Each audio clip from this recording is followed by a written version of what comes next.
தமிழ் நமக்கு வெறும் மொழி மட்டுமல்ல, அது உயிர், உணர்வு, முகம், முகவரி, அடையாளம், கலை, இலக்கியம், பண்பாடு, வரலாறு, அறிவியல், அரசியல் எல்லாம் நமக்கு நம்முடைய மொழி. தமிழுக்கு அமுதென்று பேர், அந்த தமிழ் இன்பத்தமிழ் எங்கள் உயிருக்கு நேர் என்று பாடினார். அந்த உயிருக்கு நேரான மொழி, உயிரான மொழி சிதைந்து அழிந்துவிடக் கூடாது என்பதற்காக என்னரும் உடன் பிறந்தார்களே, என் உயிர் சொந்தங்களே, உலக வரலாற்றிலே மொழிக்காக உயிரை விட்டவன் உலகிலேயே தமிழன் மட்டும்தான். அது நம்முடைய பாட்டனார் நடராஜன், அவனை பின்தொடர்ந்து தாளமுத்து. உயிரினை காத்த அந்த மொழி இன்று நம்மிடத்தில் இல்லை என்பது எவ்வளவு பெரிய பெருந்துயரம்.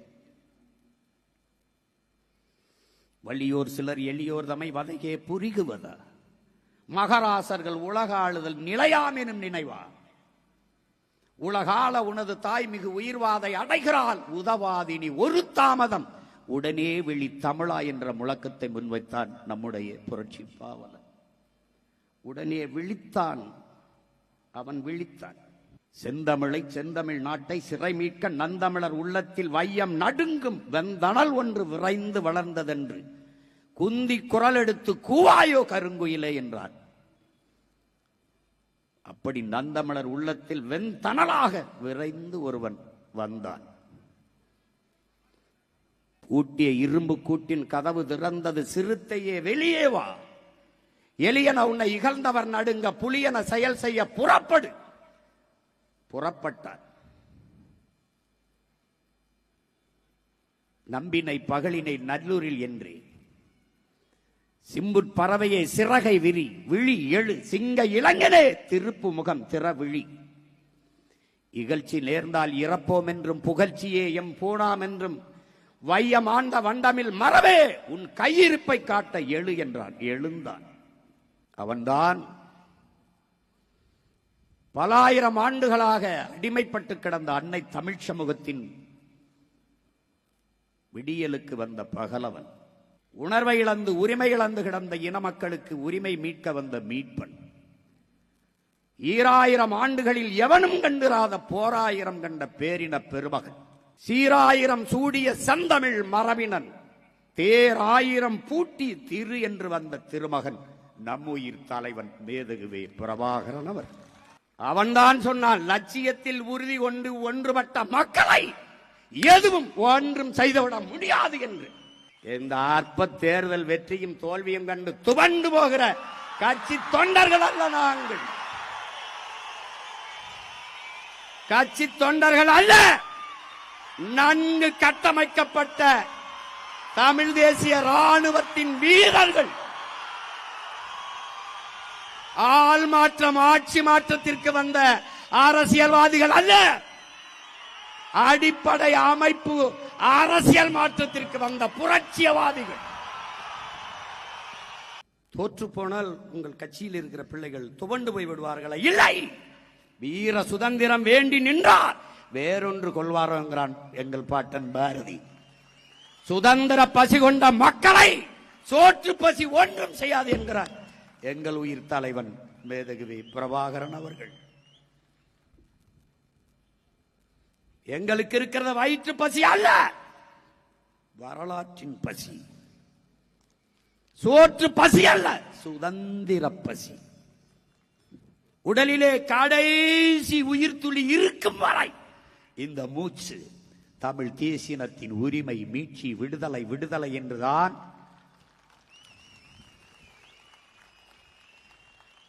உலகிலே ஏதாவது ஒரு ஓரத்தில் கடைசி தமிழன் உயிரோடு இருக்கும் வரை தமிழீழ விடுதலை என்கிற உணர்வோடு தான் இருப்பான் என்பதை உலகத்தார் புரிந்து கொள்ள வேண்டும். நாம் சொல்லுகிற அரசியல் அவர்களுக்கு தெரிய வர குறைந்தது இன்னும் 1/4 நூற்றாண்டுக்கு மேல ஆகும். அவர்களுக்கு நம்ம என்ன சொல்றோம்னு தெரியும். நாம் பேசுவது வேடிக்கையா இருக்கிறது, வேடிக்கை காட்டினவன் தலைவனா தெரியுதான். ஒன்றும் பண்றதுக்கு இல்லை,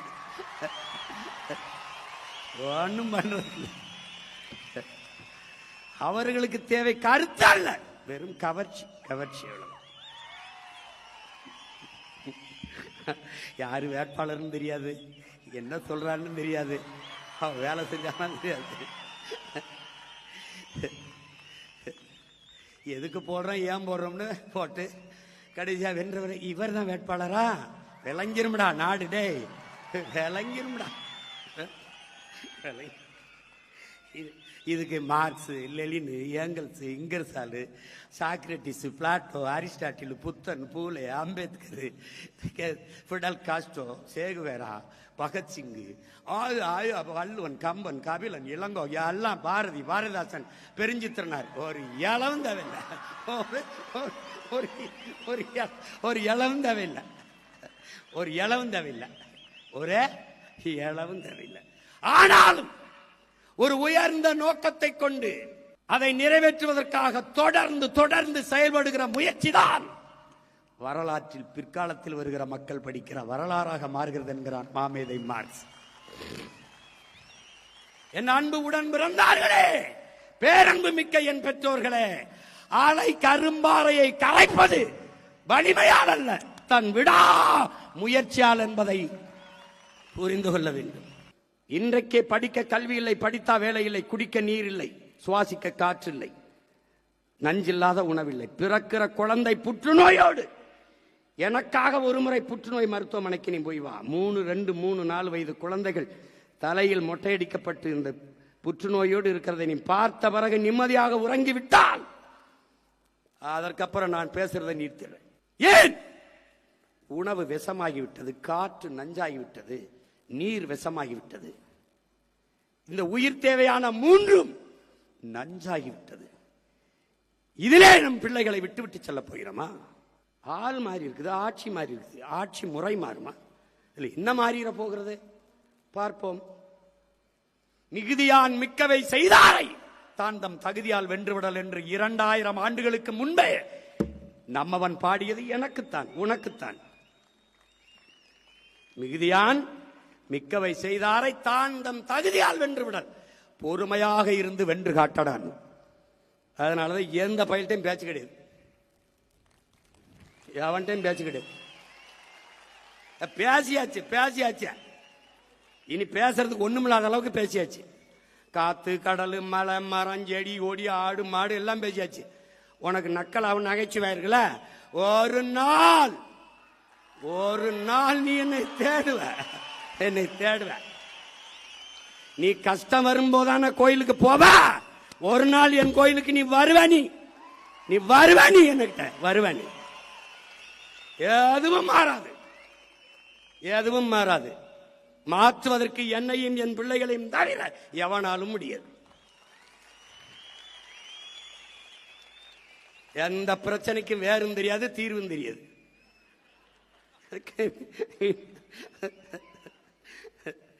மேல வந்துகிட்டு 10 லட்சம் கோடி கடன் இருக்குது. அது தெரியாம தான் முதலமைச்சர் வேட்பாளரை போட்டிக்கிட்டீங்கள.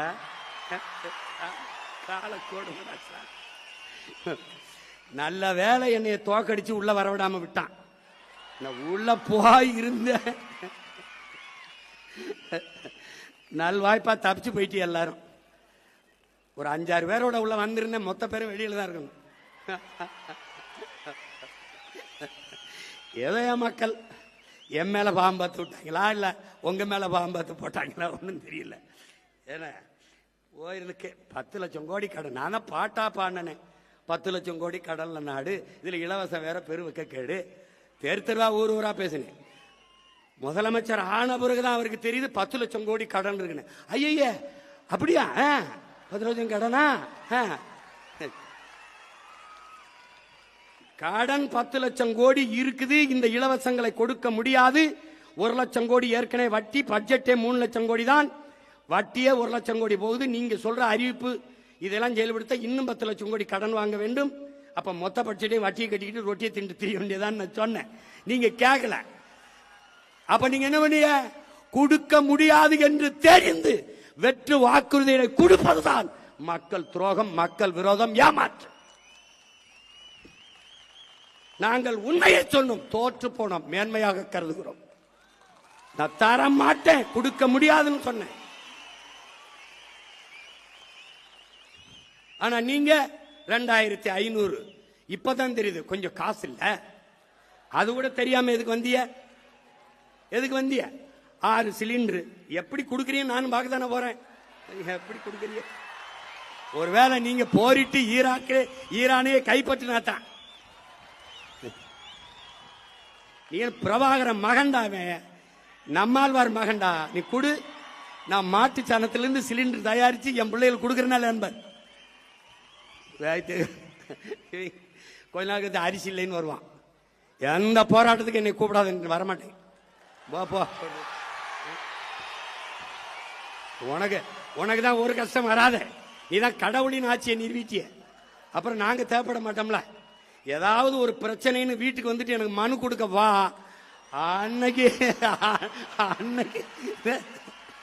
அன்னைக்கு பாப்பா இந்த சிரிச்சுக்கிட்டு இருக்க சீமா இல்ல. அன்னைக்கு சேட்டை உனக்கு என்ன சொல்றோம் ஏது சொல்றோம்னு கேட்கறது இல்ல. படிச்ச இளைஞர்களுக்கு 4000, இடைநிறுத்தத்துக்கு 15,000, கல்வி கடன் 20 லட்சம். எங்கிருந்து ராஜா? எங்கிருந்து? பாருங்க எப்படி பாருங்க. அவர் என்ன பண்ணுவாரு பாவம், கடன் ஆகி போச்சு.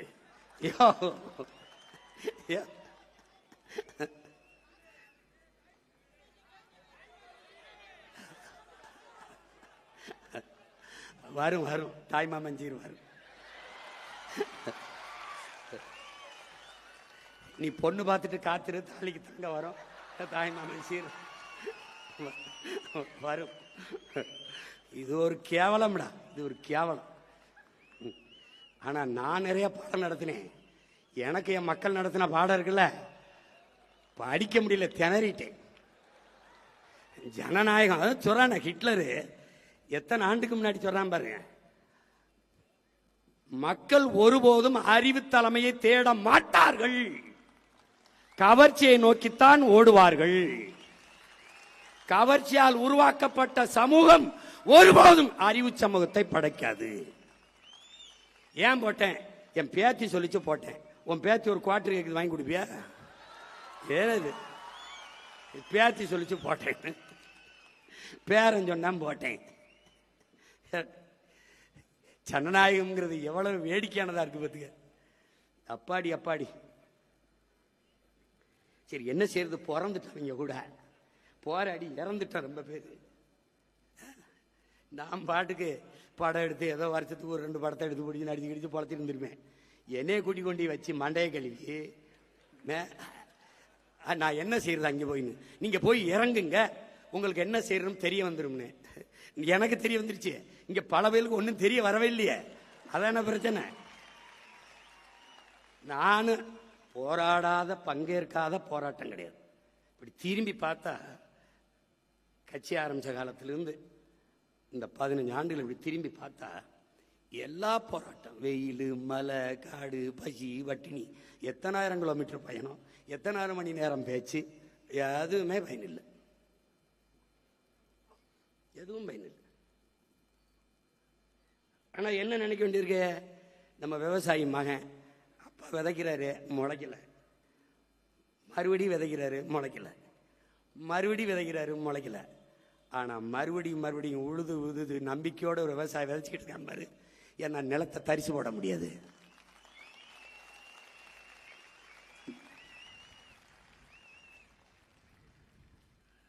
சொல்றான்ல, ஒவ்வொரு நாளையும் அறுப்பதற்கான நாளா கருதாதே, விதைப்பதற்கான நாளாக கருதுன. விதைப்போம். இந்த காலம் நமக்கானது. இந்த காலத்தையும் களத்தையும் நம் கைக்கு நகர்த்தணும். நம்மகிட்ட 2 என்ன இருக்கு? உண்மை இருக்கு, நேர்மை இருக்கு, உழைப்பு இருக்கு. வேற ஒன்று இல்லை. திரும்ப அதே உண்மையும் நேர்மையுமாக நின்று கடுமையாக உழைப்போம். களத்தை நமதாக்குவோம். நம்பிக்கையோடு. நமக்கு இருக்கிற ஒரே வழிதான். இவ்வளவு இழந்திருக்கான். நமக்கு இருக்கிற அரசியல் தீர்வு இவர்கள் தான் சொன்னார்கள். ஆயுதத்தை கீழே வைத்து விடுங்கள், போரை நிறுத்துங்கள், அரசியல் தீர்வை பெற்றுத் தருகிறோம் என்று சொன்னவர்கள் இவர்கள் தான். இந்த பன்னாட்டு சமூகம் எல்லாம் இன்னைக்கு ஐநா பெருமன்றத்திலே போனால் இலங்கையிலே நடந்தது இனப்படுகொலை அல்ல, ஒரு போர்க்குற்றம், அவ்வளவுதான். அதை இனப்படுகொலை என்றே ஏற்க மறுக்கிறது. காரணம், இங்கே இருக்கிற அதிகாரமும் இந்திய ஒன்றிய அதிகாரமும் நமக்கு எதிராக இருக்கிறது. தமிழர்களின் தாயக விடுதலையை தடுக்கிறது. உலகத்தின் மரபென்ன? வல்லாதிக்கத்தின் அழகென்ன? எளியவன் பக்கம் நிற்பது. புரட்சியாளர் லெனின் என்ன சொல்றான்? ஒடுக்குகிற தேசிய இனத்திடமிருந்து ஒடுக்கப்படுகிற தேசிய இனம் விடுதலை பெற விரும்புவது தன்னுரிமை. அந்த தன்னுரிமையை போராடி பெற வேண்டியது ஒவ்வொரு தேசிய இனங்களின் பிறப்புரிமைங்கிறார். அந்த பிறப்புரிமை கட்டுத்தான் நாம் போராடினோம். ஒரு வீட்டுக்கு மனமுடித்து வருகிற மணப்பெண் வாழ பிடிக்கவில்லை என்றால் மனமுறிவு கேட்டு செல்வதை அவ குடும்ப உறவை சிதைக்கிறாள் என்று சொல்வது எப்படிப்பட்ட பைத்தியக்காரத்தனமோ, அப்படி ஒரு தேசிய இனம் விடுதலை பெற்று பிரிந்து செல்ல விரும்புவதை பிரிவினவாதம் என்று பேசுவதும் அப்படிப்பட்ட பைத்தியக்காரத்தனம் என்கிறான். அப்படிப்பட்ட பைத்தியக்காரத்தை தான் பன்னாட்டு சமூகம் செய்கிறது, இந்திய பெருநாடு செய்கிறது. தன் கொடுமை. இனப்படுகொலை என்றால் படுகொலை செய்த இனத்தோடு படுகொலை செய்யப்பட்ட இனம் இணைந்து வாழ்வது என்பது சாத்தியமில்லை என்ற நிலை வரும். அங்கே தனித்தமிழீழ சோசலிச குடியரசு மலரும். அதனாலேயே இனப்படுகொலை என்பதை ஏற்க மறுக்கிறார்கள். இதே அதிகாரம் நம்மிடத்தில் வந்தால் எவன் மறுப்பான்? எவன் மறுப்பான்? தமிழ் தேசிய அரசு நிறுவப்பட்டால் பல லட்சக்கணக்கான மக்களை கூப்பிட்டு தமிழீழ தேசிய அங்கீகார மாநாடு ஊழக பெரும் தலைவர்கள், இந்திய நாட்டிலே பிற மொழிவழி தேசிய மக்களின் தலைவர்கள், மாநில முதலமைச்சர் கூப்பிட்டு என் தாயக விடுதலையை ஆதரிப்பவன் எவன், எதிர்ப்பவன் எவன் எனக்கு சொல்லு. என்னோடு நிற்க போறது யார், எனக்கு எதிராக நிற்க போறது யார்? இந்த நிலைப்பாட்டை உருவாக்க முடியுமா? முடியாது. அங்கங்கே சுட்டுக் கொல்லப்பட்டுக் கொண்டிருந்த போது இந்திய நாடாளுமன்றத்திற்கு அம்மையார் இந்திரா காந்தி அங்கே நடந்தது இனப்படுகொலை என்று பதிவு செய்தார். ஆனால் என் மொத்த இனமும் செத்து விழுந்த போது, கொன்றொழிக்கப்பட்ட போது அது இனப்படுகொலை என்று சொல்வதற்கு அவருடைய வாரிசுகள் ஆட்சியாளர்கள் சொல்ல தயங்கிவிட்டார்கள். ஏன்? போரை நடத்தி கொன்றவனை அவன்தான். போர் குற்றம் என்ற அளவிலே தான் நிற்பார்கள். நாம் அந்த போரே குற்றம் என்று சொல்கிறோம். ஒரு நாட்டு மக்களை தன் நாட்டு ராணுவத்தில் இடம்பெற முடியாது என்ற நிலையை வைத்துக் கொண்டு ஒரு இனத்தின் மக்களை, உரிமை கட்டு போராடுகிற மக்களை அதே ராணுவ வலிமை வைத்து அழித்து ஒழிப்பதை பன்னாட்டு சமூகம் பார்த்து வேடிக்கை பார்த்துக் கொண்டிருந்தது. எவனுக்கு தகுதி இருக்கிறது? உரிமை, சுதந்திரம், மனிதநேயம் இதெல்லாம் பேச யாருக்கு உரிமை இருக்கிறது, தகுதி இருக்குது உலகத்தில்? எத்தனை மனிதநேய ஆர்வலர்கள், சமூக பற்றாளர்கள், உரிமையாளர்கள் ஆந்திர காட்டுக்குள் 20 பேரை சுட்டு போடும்போது எவனாவது வந்து கேட்டானா? இந்த இந்திய கடலுக்குள் 850 பேரை சுட்டு கொண்டிருக்கான், இன்னும் சிறை பிடிச்சு சிறையில் வச்சிருக்கிறான். ஒருத்தன் கேட்க துப்பு இருக்கா? இருக்கா? ஐயா ஸ்டாலின் அவர்கள் கடிதம் எழுதும்போது, ஐயா கருணாநிதி அவர்கள் எல்லாரும் கடிதம் தான் எழுதிக்கிட்டு இருந்தான். மீனவரை சிறையிலிருந்து விடுதலை செய்யுங்க, அது விடுதலை செய்யுங்க. இவர் புதிதாக வந்திருக்கிறவர், இவர் கடிதத்தை எழுதிவிட்டு அப்படி இருந்து விடுவார்கள். வந்த 2வது நாள் இவர் ஒரு கடிதத்தை போட்டு இருந்துட்டாரு. எங்க நான் வர்றேன், கைது ஒண்ணு சொல்லு பார்ப்போம், கைது ஒண்ணு சொல்லு. ஒரு சிங்களம் என் ஊர்ல இருக்க மாட்டான், பூரா புழல் சிறையில் உட்கார்ந்துருப்பான்.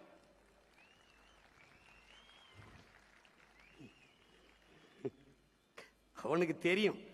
அதனால இவனை எப்படியும் வரவிட்டக்கூடாதுன்னு நினைக்கிறான். இந்த கட்சி மட்டுமா, கார்பரேட் கூட்டாண்மை முதலாளிகள் நம்மளை வீழ்த்துவ நினைப்பார்கள், துடிப்பார்கள்.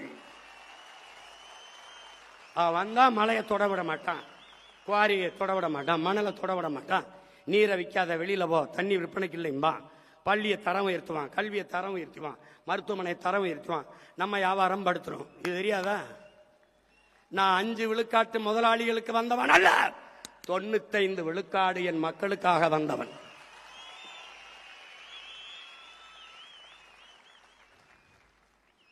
இதுவரை வாழ்ந்தது போல இனி எப்போதும் வாழ முடியாது என்ற நிலை உருவாகுமானால் மக்கள் தாங்களை கிளர்ச்சி செய்து போராடுவார்கள் என்கிறார் லெனின். அது நடக்கும். தண்ணி கிடைக்காது, சோறு கிடைக்காது, வேலை கிடைக்காது. இதே வாத்தியார், இதே போக்குவரத்து தொழிலாளி, இதே மருத்துவர், இதே நர்ஸு, இதே செவிலியர்கள், இதே விவசாயி, இதே மீனவன் எல்லாம் தெருவுக்கு வருவான். வரும்போது என்னை தேடுவான். நான் அந்த கடை சீட்டு கொடுத்துருக்கான் ஒரு ஆண்டுக்கு. ஏதாவது வேற நாட்டில் போய் படுத்துக்கிடுவேன். ஆமா, பேட்டி போப்பாங்க போப்பா தூரத்து. எளிதாக கிடைக்கிற எந்த பொருளுக்கும் மதிப்பு தெரியாது. அது கேட்கிற போதெல்லாம் மதிச்சு பேசிட்டு இருந்தோம்ல. ஒண்ணுமே பேசாதவரை கொண்டாடுறது, பேசுறவனை துண்டாடுறது. அவரை அப்படிதாங்க பேசிட்டு பாருங்க. எப்படி நீ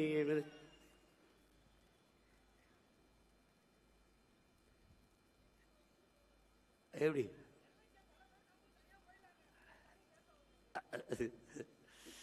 அதனால அப்ப நமக்கு இருக்கிற ஒரே வழி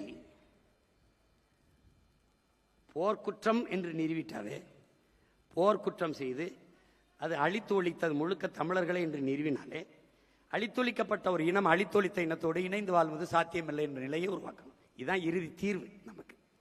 நமக்கு தனி தமிழீழ நாட்டை தவிர நமக்கு வேற தீர்வு இல்லை. இறுதி இலக்கு அதுதான். இவன் சொல்லுவான் 13வது சட்ட திருத்தம். அது இது என்ன திருத்தம்னு சொல்லு, ஒன்றும் தெரியாது. வடகிழக்கு மாகாணங்களை இணைச்சி ஒரு மாநில உரிமை கொடுக்கிறது. அதில் 15வது சட்டத்தை வரைவு என்ன? முழு அதிகாரம் ஆளுநருக்கு. ஆளுநர் நியமிக்கிறது யாரு? சிங்கள அரசு. ஆளுநருக்கு முது அதிகாரத்தை கொடுத்துட்டு நம்ம மாநில 2 இதை இணைச்சி என்ன பண்ண போற? அதனால இங்க ஒன்னத்துக்கு உதவாத ஆளுநர் உட்கார்ந்துக்கிட்டு படுத்துற பாட இங்க தாங்க முடியல. தமிழ்நாட்டிலே தாங்க முடியல. இங்கேயாவது காவல்துறை உரிமை இருக்கு, காணியை வாங்கி விற்கிற உரிமையாவது இருக்கு. அங்க அதுவும் இல்லை, அந்த உரிமையும் இல்லை. அதனால நமக்கு இருக்கிறது ஒரு பொது வாக்கெடுப்பு. இப்ப நம்மகிட்ட அதிகாரம் இல்லை, அதனால நம்ம பேசிக்கிட்டே இருக்கோம். அதிகாரம் வந்தவர்கள் அதை நோக்கித்தான் நகர்வு. அனைத்து உலகங்களும் பயணம் செய்து என் அன்பு சொந்தங்கள் எல்லாம் ஒன்றிணைத்து பன்னாட்டு சமூகத்தில் முறையிட்டு ஒரு பொது வாக்கெடுப்பு, ரெஃபரண்டம். எப்படி கிழக்கு தைமூர், மேற்கு தைமூர், அண்மையில் சேர்பியா, கொசோவா, அண்மையில் தெற்கு சூடான் பிரிந்தது போல பொது வாக்கெடுப்பு. ஒரே இலங்கைக்குள் வாழ்கிறீர்களா அல்லது தனித்தமிழ் ஈழமாக மீள்கிறீர்களா? என் இன சொந்தங்கள்கிட்ட ஒரே இலங்கைக்குள் வாழ்கிறோம் என்றால் நாங்கள் வாய் மூடி மவனிக்கிறோம். இல்லை தனித்தமிழ் ஈழமாக மீள்கிறோம் என்றால் எங்களை பிரித்து தனித்தமிழில சோசலிச குடியரசாக அறிவியுங்க. இதுதான் எங்க நிலைப்பாடு, கோட்பாடு.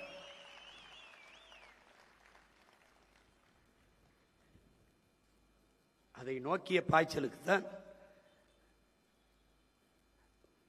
நமக்கு இருக்கிற கடைசி வாய்ப்பு. அதுதான் அரசியல் தீர்வு. இங்கிலாந்து, அயர்லாந்து பிரிஞ்சது போல, நார்வே, ஸ்வீடன் பிரிந்தது போல, அது ஒன்றை தவிர நமக்கு வேற வாய்ப்பு இல்லை.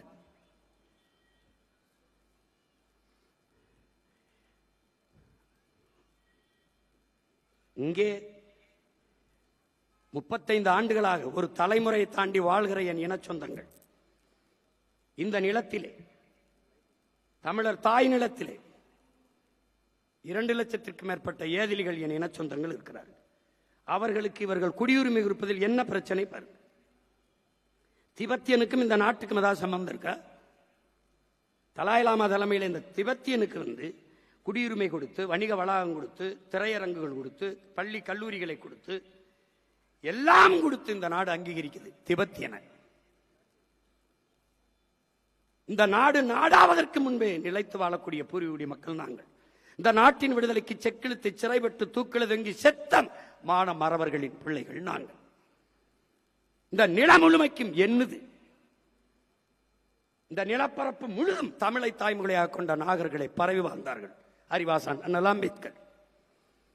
தெற்காசிய முழுமைக்கும் பரவி வாழ்ந்தவர்கள் தமிழர்கள். மற்ற இனங்கள் எல்லாம் வந்து குடியேறியவர்கள். டோனி ஜோசப், ரிச்சர்டு மார்டினும் ஆய்வு கட்டுரையிலே நிறுவுகிறார்கள். அப்படிப்பட்ட ஒரு இனம், இந்த நிலத்திற்கும் சிங்களனுக்கும் என்ன சம்பந்தம் இருக்கிறது? அவன் நண்பன் என்றால் நான் யார்? நான் யார்? சொந்த நாட்டு மக்களை சிறைபிடிக்க விட்டு, சுட்டுக் கொள்ள விட்டு வேடிக்கை பார்க்கிற நாடு வெக்கமல்ல? வெக்கமல்ல?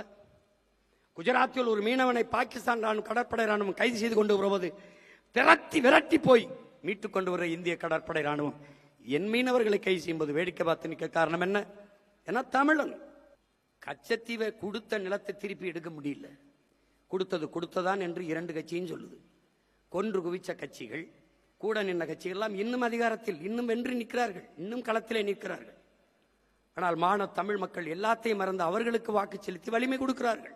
இப்பதான் திமுகவுக்கு தெரியும் காங்கிரஸ் எவ்வளவு பெரிய ஈனப்பய துரோகப்பய அப்படி. இன்னைக்கு தானே திமுகவுக்கு தெரியும். நீ அவனோட நின்னு அற்ப பதவிக்காக என் இனத்தை கொன்று குவிப்பதை வேடிக்கை பார்த்து நின்ன. இன்னைக்கு உன்னை கேவலப்படுத்திட்டு போயிட்டான். ராகுல் காந்தி ஐயா ஸ்டாலின் கூட ஒரே மேடையில் ஏறல, உன்னை அவமதித்தார் உங்களை. ஆனால் பதவி ஏற்புக்கு வந்து பக்கத்தில் இருந்து பல்லிடிச்சுக்கிட்டு இருக்காப்ல. அந்த 5 சீட்டு அற்ப சீட்டு திமுக காரன் போடலைன்னா மான ரொத்தோட இருந்து தோத்து போய் வெளியில் நின்றுப்பான். போட்டவனை வெள்ள வச்சு அங்க போய் அவன் நிக்கிறாப்ல. பதவி இருக்கும்போது தீய சக்தியெல்லாம் தூய சக்தியா மாறிடுச்சு. வந்துட்டாப்ல. தீய சக்தியின் வாக்க வாங்கி எங்க ஊர்ல கீரை ஆகும் கீரை சாறு ஆகாதும்பாங்க. புரியுதா?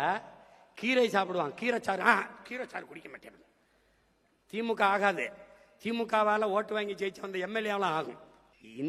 இந்த தோல்வியும் இந்த அவமானமும் திராவிட முன்னேற்ற கழகத்துக்கு நிகழ்ந்ததில் எனக்கு பெருமை, மகிழ்ச்சி.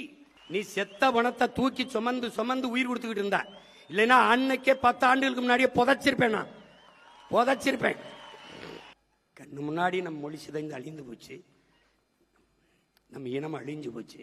எந்த உரிமையும் நமக்கு இல்லை. நிலம் வளம் எல்லாம் திருடப்படுது, எல்லாம் களவு போகுது.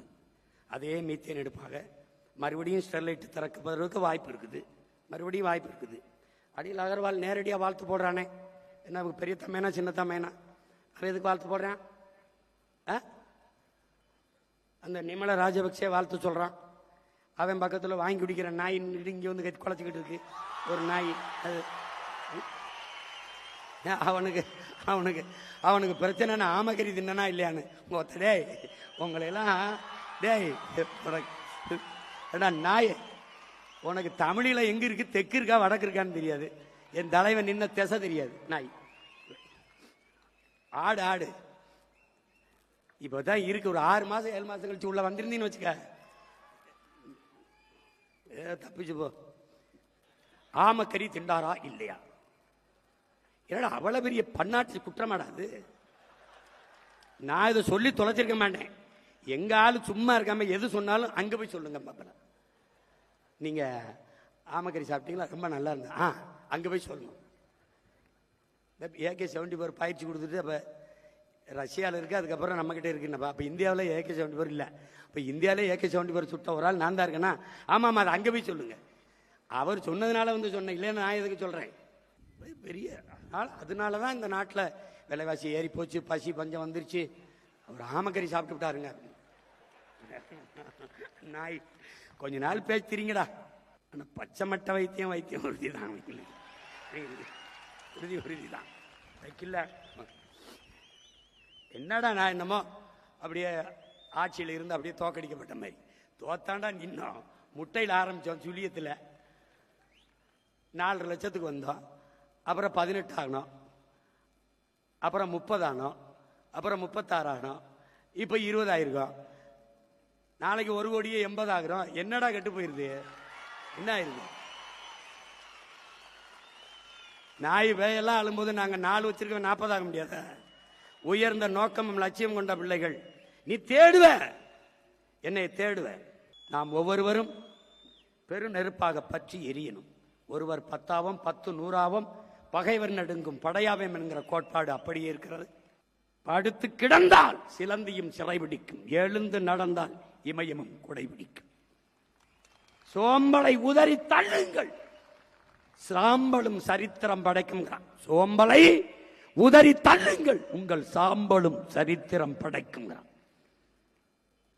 ஐயா அப்துல் கலாம் சொன்னது மாதிரிதான், நம் பிறப்பு சாதாரணமாக இருக்கலாம், ஆனால் இறப்பு சரித்திரமாக இருக்க வேண்டும் என்பதை தன்மானமும் ஈனமானம் கொண்ட எண்ணுயிர் தம்பி தங்கைகள் கவனத்தில் வச்சுக்கணும். தம்பி பாலச்சந்திரனை பார், சுத்தி ராணுவ வீரர்கள் துவக்கோடு, பிஞ்சு குழந்தை, ஒற்றை மகன், ஒரு உறவினரும் இல்லை. அவன் என்ன நினைத்திருப்பான்? எத்தனை சித்தப்பன், எவ்வளவு பெரியப்பன், எவ்வளவு மாமன் மைத்துனன், என்ன அத்தா அக்கல, எவ்வளவு அக்கா தங்கை, யாருக்காக என் அப்பன் நாடு கட்டு போராடினான், யாருக்காக என் அண்ணாக்கா எல்லாரும் உயிரை கொடுத்தார்கள், என்ன நினைத்திருப்பான் அந்த பிஞ்சு நெஞ்சு. சற்று நேரம் என்ன சிந்திச்சிருக்கும் என்பதை எண்ணிப்பார். உனக்கு சோம்பல் வந்தது, தற்சோர்வு வந்தது என்றால் பிறகு பார்க்கலாம். பக்கத்தில் நிக்க வைத்து 5 குண்டுகளை நெஞ்சில் பாய்ச்சி கொள்ளும் போது, நெஞ்சு கிட்டே துவக்கை கொண்டுகிற போது அந்த பிஞ்சு நெஞ்சு எவ்வளவு துடித்திருக்கும், எவ்வளவு யோசித்திருக்கும் என்பதை உயிரினுமை நீ உடன் பிறந்தார்கள் சிந்திச்சுப்பார், எண்ணிப்பார். கால்களை இழந்து, கைகளை இழந்து, விழியை இழந்து, உறுப்புகளை சிதைய கொடுத்து களத்திலே நின்றார்களே நம் வீரர்கள். யாருக்காக? எனக்கு கால் இல்லை, பரவாயில்லை, சுதந்திர தாயகத்தில் என் உடன் பிறந்தார்கள் சுதந்திரமாக நடக்க வேண்டும் என்பதற்காக. எங்கள் கண்கள் சிதைந்து போனது, ஆனாலும் பரவாயில்லை, விடுதலை பெற்ற தாயகத்தை எங்கள் பிள்ளைகளின் கண்கள் பார்க்கட்டும் என்பதற்காக. கைகள் இல்லை, இதற்காக. எங்களுக்கு இல்லை, பரவாயில்லை, எதிர்காலத்தில் என் இன பிள்ளைகள் விடுதலை பெற்ற நாட்டிலே பறக்கிற என் தேசிய கொடியை விண்ணுயர பறக்கிற போது கைதட்டி மகிழட்டும் என்பதற்காக. இந்த மறுபடியும் சொல்றேன், இந்த களமும் காலமும் நமது கையிலே, நமக்காக காத்திருக்கிறது களம். உள்ளாட்சி தேர்தல் இருக்குது, 29 நாடாளுமன்ற தேர்தல் இருக்குது, 31 தேர்தல் இருக்கிறது. உறுதியா 29 தேர்தலில் எவரோடும் கூட்டில்லாது மறுபடியும் தனித்து 40 தொகுதியிலே 20 பெண்கள் 20 ஆண்கள் என்று மான வீரமிக்க புலி மறவர்களை களத்திலே நிறுத்தி மறுபடியும் களத்திலே இழந்த வாக்குகளை திரும்ப பெற்று பன்மடங்கு வாக்கை உயர்த்தி அடுத்து நாங்க தான் என்ற நிலைப்பாட்டை இந்த மண்ணிலே விதைக்கிறோம். நீ கவலையே படாத, எங்கேயும் போக முடியாது. நம்ம மக்கள் நம்மளை விட்டு எங்கேயும் போக முடியாது. ஏன்னா நாம இருக்கிற எல்லா காயத்திற்கும் ஒரே மருந்து நாம தான். எளிதில் வென்றவனின் இதயம் மலரினும் மெல்லிதாக இருக்கும். தோற்று வென்றவனின் இதயம் இரும்பினும் கடினமானதாக இருக்கும்.